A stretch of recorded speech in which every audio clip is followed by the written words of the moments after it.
శ్రీవిష్ణు హీరోగా ఈ మధ్య వరుస హిట్లను అందుకున్నాడు. అలాంటి ఆయన తనతో రాజరాజ చోరా అనే సినిమా చేసిన హాసిద్ గోలీ దర్శకత్వంలో స్వాగ్ అచ్చు తెలుగు సినిమా అంటూ మరో సినిమా చేశాడు. పీపుల్ మీడియా ఫ్యాక్టరీ బ్యానర్ మీద విశ్వప్రసాద్ నిర్మాతగా ఈ సినిమా తెరకెక్కింది. ఆసక్తికరంగా రీతు వర్మ, మీరా జాస్మిన్ సహా ఈ సినిమాలో దక్ష నగర్కర్ నటించారు. ప్రమోషన్స్ తో ఒక్కసారిగా ఈ సినిమా యూనిట్ సినిమా మీద ఆసక్తి పెరిగేలా చేసింది. దానికి తోడు టీజర్, ట్రైలర్ కట్స్ బాగా కుదరడంతో సినిమా ఎప్పుడెప్పుడు వస్తుందా అని ప్రేక్షకులు ఎదురు చూశారు. మరి ఆ సినిమా ఎలా ఉంది, ప్రేక్షకులను ఎంతవరకు ఆకట్టుకుంది అనేది ఇప్పుడు మనం రివ్యూలో చూద్దాం. దివాకర్ పేట అనే ప్రాంతంలో ఎస్ఐగా పనిచేసి రిటైర్ అవ్వబోతున్న భవభూతికి తన పూర్వీకుల ఆస్తికి సంబంధించిన ఒక లేఖ అందుతుంది.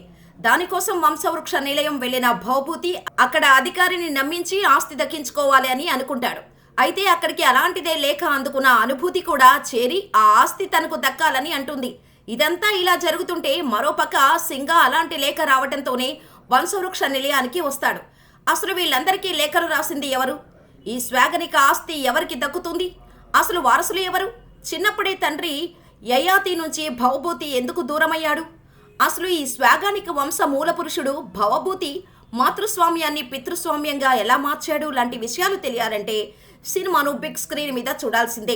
ఒక రకంగా చెప్పాలంటే ఇది కొత్త కథ ఏమీ కాదు, కానీ తనదైన రైటింగ్ స్టైల్తో ప్రేక్షకులను ఎంగేజ్ చేసేలా సినిమా కథ రాసుకున్నాడు డైరెక్టర్. ఎప్పుడో రాజరికపు రోజుల నుంచి మొదలుపెట్టి ఆ తరాలను వారి వారసులను కనెక్ట్ చేస్తూ రాసుకున్న తీరు ఆసక్తికరం. అలాగే సమాజంలో ఒక ప్రధానమైన సమస్యను చూపించిన విధానం ఆకట్టుకునేలా ఉంది.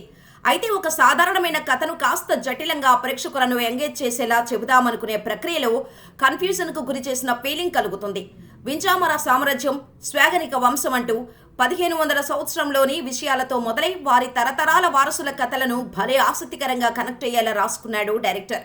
అయితే చాలా సుదీర్ఘమైన కథను 2.5 గంటల్లోనే చెప్పాల్సి వచ్చిన క్రమంలో చాలా వరకు సీన్లు లేపేసి ఉండవచ్చు అనే ఫీలింగ్ కలుగుతుంది. కాబట్టి సినిమా విషయంలో కూడా కట్టే కొట్టే తెచ్చే అన్నట్టే చాలా సీన్స్ అనిపిస్తాయి. ఫస్ట్ హాఫ్ అంతా కాస్త సరదాగానే సాగిపోతుంది. ఇంటర్వెల్ సమయానికి కొద్దిగా అనుమానాలు క్లియర్ అవుతూ వస్తాయి.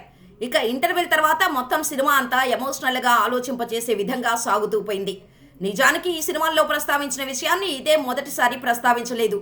గతంలో ఎన్నో సినిమాల్లో కూడా కానీ ఒక పూర్తి స్థాయి కామెడీ ఇమేజ్ ఉన్న హీరోతో ఇలాంటి మెసేజ్ ఇప్పించాలనుకోవడం సాహసమే. ఆ సాహసాన్ని చేసి ప్రేక్షకులను చాలా వరకు ఎంగేజ్ చేయడంలో సక్సెస్ అయింది సినిమా యూనిట్. కాకపోతే మనం ఒకటి ప్రిపేర్ అయ్యి వెళితే క్వశ్చన్ పేపర్ వేరేది వచ్చినట్టు పూర్తి స్థాయి కామెడీ ఎంటర్టైన్ అనుకొని థియేటర్లోకి మీరు వెళితే పొరపాటు పడినట్టే. ఎందుకంటే సినిమాలో ఎమోషనల్ పార్ట్ కీలక పాత్ర పోషించింది. నటీనటుల పర్ఫార్మెన్స్ విషయానికి వస్తే శ్రీవిష్ణు ఈ సినిమాలో నటుడిగా మరో మెట్టెక్కేశాడు. దాదాపు 5 పాత్రలు, 6 గెటప్స్లతో ఒక్కొక్క దానికి భిన్నత్వాన్ని చూపించడంలో సక్సెస్ అయ్యాడు.